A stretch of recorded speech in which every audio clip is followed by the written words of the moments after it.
Hi everyone, welcome back to another video from Tech for Gamers. Today I'm going to be guiding you through how to purchase Runner in Temple Run 2. To purchase the Runner in Temple Run 2, first of all open up the application on your device and from the home page, tap the Runner button at the bottom right corner. Inside the Runner Select option, go ahead and browse through the available characters.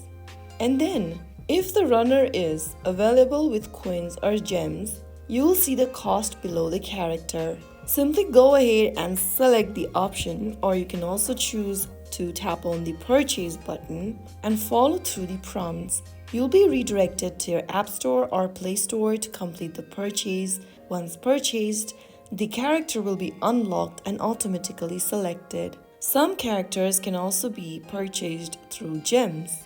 Simply go ahead and tap on the pricing, and that way you can easily purchase a character or the runner in Temple Run 2.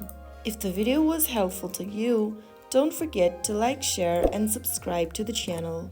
I'll see you in the next tutorial. Thank you for watching.